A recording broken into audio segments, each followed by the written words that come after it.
The numbers are in for the first episode of The Ultimate Fighter featuring Conor McGregor and Michael Chandler. Tough 31 Episode 1 produced 294,000 viewers on ESPN, which is less than half of the first episode of the season with Conor and Uriah Faber. Conor and Uriah did 622,000 average viewers on Fox Sports 1. Did you guys watch the first episode?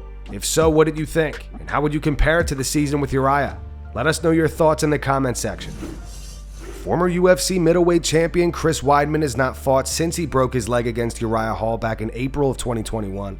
Chris has just been booked to fight Brad Tavares at UFC 292 on August 19th. Weidman posted this to his Instagram. "I'm back, baby." He wrote, "I'm back, stoked to be in the octagon once again." Since his fight against Jared Gordon, Paddy Pimblett has not been a favorite for MMA fans. Many people were turned off by the way he handled the backlash from the fight. Most fans and fighters said Jared won, but in his post-fight interview, Paddy claimed the fight wasn't even close. On his YouTube channel, Paddy is confident that he will win the fans back in his next fight. He went on to say, "I can't wait. I'm hoping to fight before the end of the year, to be honest. Kick some little fart's head in.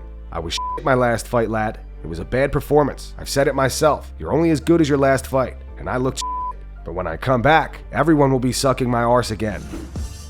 Ben Askren highly doubts that Conor McGregor is going to fight 3 to 4 times a year like he's been saying he's going to. On Ben and Daniel's new podcast called Funky and the Champ, Ben said, "When was the last time you've seen a training video of Conor McGregor? Every video I see, he's partying, he's dancing, he's drinking. I don't know. Is this guy taking it seriously anymore? And listen, he's rich. He can do whatever he wants, apparently. But we also don't have to consider him a really elite fighter. And he needs to prove that to us again.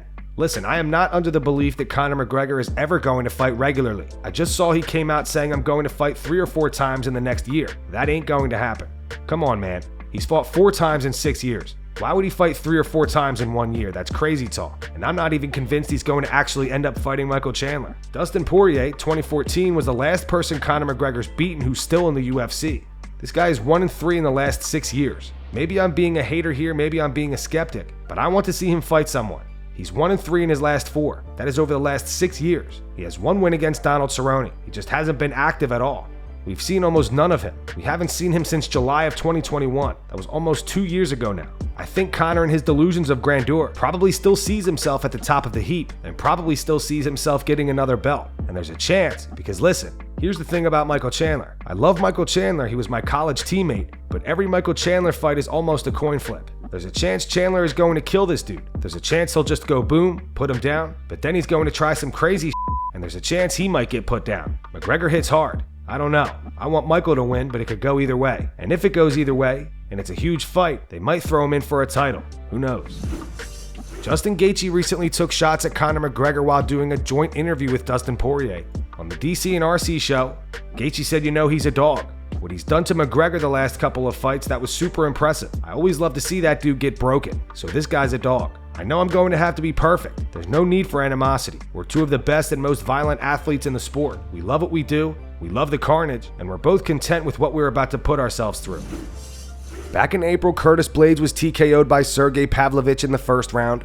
Curtis versus Jailton Almeida was just booked for UFC Fight Night on November 4th. Recently, Curtis spoke on the TKO loss. He said, always after a TKO or KO, you want to adjust the brain because I'm always thinking about the future. That's always a part of it. I'm not one of those guys, after a loss, especially a TKO. I'm not looking to hop right back in there just to prove to the world. I know I'm good. I just had a bad day at the office. I think it's in my interest to approach this with delicacy. I don't want to rush it, so yeah, I'm not really in a hurry. There's going to be matchups, and yeah, I'm looking to fight at the end of summer. Michael Bisping and Anthony Smith on the Believe You Me podcast react to Conor McGregor's recent Twitter voice memo going off on YouTuber True Jordy. Both Bisping and Anthony Smith have also gotten similar voice memos from Conor before. They both believe that if they were to run into Conor in person, they would probably be friendly and have a good conversation. Hey Mike, it's Conor here. Just getting on about that video. The last while I saw you didn't understand that I was simply acting. And I thought you would have known. Brother, all love, my man. God bless the show. God bless the fam. And God bless my man. Come here, this one goes out to Anthony Smith, yeah? Reports came out your last bout, you broke the leg, right? You're sitting there hobbled over the yoke. You know what that looks like to me, you hobbling out there, was what I experienced pre the break. What I went through in the camp. and in training, and had them stress fractures, and they were building up over time, even over years of booting people around, yeah? It built up over time. So keep kicking, pal, until the leg snaps. Until then, strap your leg up and keep going and get back in that cage and kick until the leg fully snaps. And then you'll be at my level, yeah? And then go about what you gotta go about to. I'm a big, bad machine. What can I say? God decided it.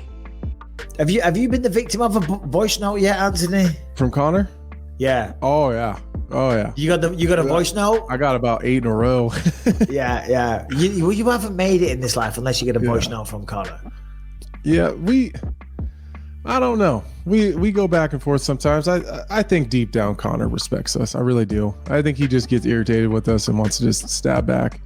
I don't think. I think if we were to run into him, like, not that we probably are going to be in the same bar that Conor would ever be in, but I bet we would sit and have a pretty good conversation.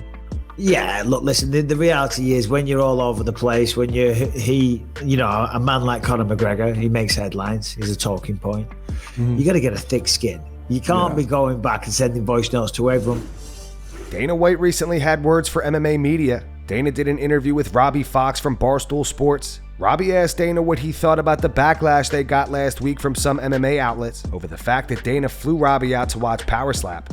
Dana went on to say, you know what? Tell the rest of the media who thinks they're professional to kiss your f***ing ass. Every one of those f***ing scumbags are a bunch of unprofessional f***ing douchebags. F*** every one of them.